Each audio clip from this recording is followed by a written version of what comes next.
আসসালামু আলাইকুম বন্ধুরা, আশা করি আল্লাহর রহমতে সবাই ভালো আছেন। আজকের ভিডিও হলো ভাইবা, যেখানে প্রাথমিক বিদ্যালয়ের সহকারী শিক্ষক পদের প্রিলিমিনারি এবং রিটেনের পরে অনেকেই ভাইভাতে দুর্বল হয়ে পড়ে। যারা ভাইবা দেবেন তাদের জন্য ভিডিওটা কতটা গুরুত্বপূর্ণ হতে চলেছে আপনারা শেষ পর্যন্ত না দেখলে বুঝতে পারবেন না। আমি সরাসরি 2-3 জনের ভাইবা প্রস্তুতি নিয়ে চলে আসলাম ভিডিওতে। আপনারা ভিডিওটা সম্পূর্ণ দেখলেই বুঝতে পারবেন এবং কি প্রশ্ন করা হয় এবং কেমন ভাবে আপনার থাকতে হবে এবং কোনগুলো রেগুলারলি করা হয় সেগুলো। তো চলুন দেখে আসি যে এদেরকে কি ধরনের প্রথমে দেখেন, প্রাথমিক সহকারী শিক্ষক নিয়োগ ভাইবা অভিজ্ঞতা। বোর্ড সদস্য থাকে 3 জন, ডিসি স্যার এবং তার সাথে আরো 2 জন থাকে। প্রার্থীর নাম হলো এমডি তৌকির আহমেদ, ডিসি মহোদয়, জেলা শিক্ষা অফিসার এবং জেলা আওয়ামী লীগ সহসভাপতি। প্রায় সকল প্রশ্ন ডিসি সাহেব নিজেই করেছেন। অধিকাংশ সময়ই ডিসি সাহেব নিজেই প্রশ্নগুলো বেশি করেন। অনুমতি নিয়ে প্রবেশ। সালাম দিয়ে দাঁড়িয়ে থাকলাম। ডিপিইও স্যার কাগজগুলো নিলেন। দাঁড়ানো অবস্থায় তারপর ইশারা করে বসতে বলেন। বসার পর ধন্যবাদ দিলাম। তারপর ডিপিও স্যার কোথা থেকে পড়ালেখা শেষ করেছেন আমি বলতে যাব, তখন কাগজ দেখে তিনি নিজেই বলেন রাজশাহী বিশ্ববিদ্যালয় থেকে। পরীক্ষক 2 কোন বিষয় পড়েছেন? তখন প্রার্থী বলল সে যে বিষয়ে পড়েছে সে বিষয়ে। তারপর ডিসি স্যার প্রশ্ন করলেন ক্লাস 5 এর বই দেখিয়ে প্রথম যে পেজ পাবে সেটা পড়ো। তখন প্রার্থী হলো পেজ উল্টে সূচিপত্র দেখতে পেলেন, সেটা পড়া শুরু করলাম। একটু পর থামতে বললেন। ডিসি স্যার আচ্ছা ধরুন বাচ্চা কাচ্চা খুব চিল্লাচিল্লি করছে, তাদের ঠান্ডা করার জন্য খুব সুন্দর একটা ছড়া বলুন। তখন তিনি আমাদের ছোট নদী কবিতাটি বললেন। কিছুক্ষণ পর থামিয়ে দিলেন। ডিসি স্যার গান জানো? একটা গান শোনাও তো। তখন প্রার্থী একটি গান গাইলেন। তারপর প্রশ্ন করলেন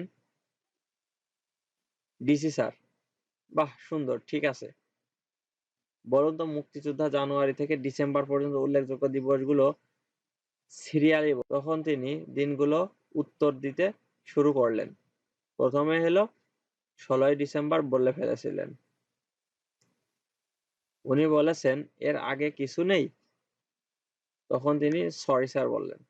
তারপর বললেন সবগুলো। ডিসি স্যার বললেন 10 এপ্রিল ও 17 এপ্রিল কেন উল্লেখযোগ্য? তখন প্রার্থী বললেন মুজিবনগর সরকার গঠন ও শপথ।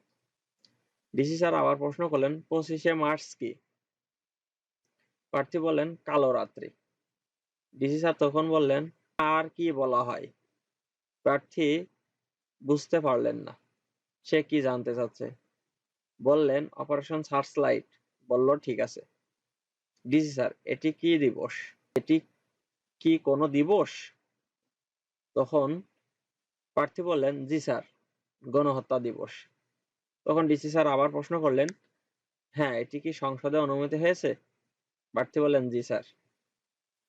ডিসি স্যার উনি গুরুত্বপূর্ণ দিবসগুলোর মধ্যে 17ই মার্চ বঙ্গবন্ধুর জন্ম ও 15ই আগস্ট শোক দিবস, এই উত্তরগুলো আশা করছিল, পরে তার কথাই বুঝলাম। কিন্তু তিনি তো প্রশ্ন তস করেননি প্রথমে।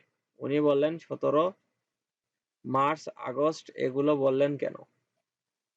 তখন প্রার্থী বললেন তার কথায় প্রোটেস্ট না করে বললাম স্যার 15ই আগস্ট শোক দিবস, 17ই মার্চ হলো বঙ্গবন্ধুর জন্মদিন। ডিসি স্যার বলল ঠিক আছে, 17ই মার্চ আর কি জন্য উল্লেখযোগ্য? প্রার্থী বললেন স্যার জাতীয় শিশু দিবস। ডিসি স্যার তুমি ভালো পারো জানো ভালো, কিন্তু আরো প্র্যাকটিস করে আসতে হতো। ঠিক আছে ধন্যবাদ, তুমি আসতে পারো।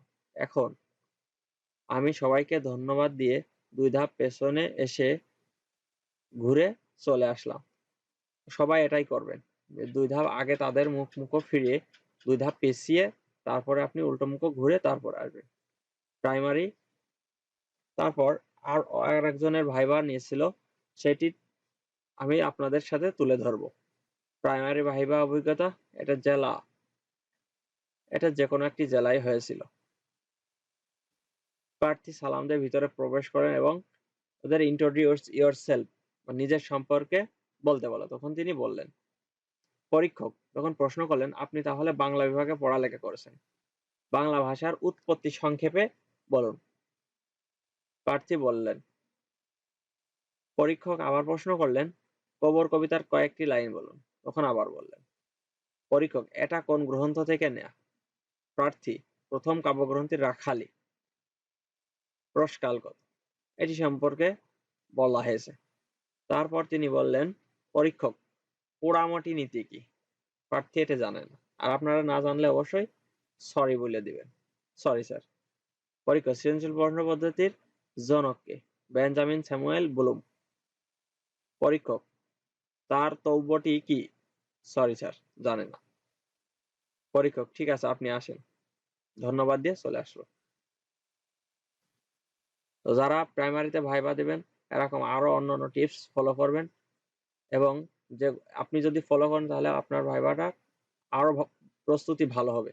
কেননা আপনার একে অপরকে দেখলে বা জানতে পারলে আপনি বুঝতে পারবেন যে কোন ধরনের কোন ক্যাটাগরির প্রশ্নগুলো করা হয়। তো ভালো থাকবেন, সুস্থ থাকবেন। ধন্যবাদ সবাইকে। আসসালামু আলাইকুম।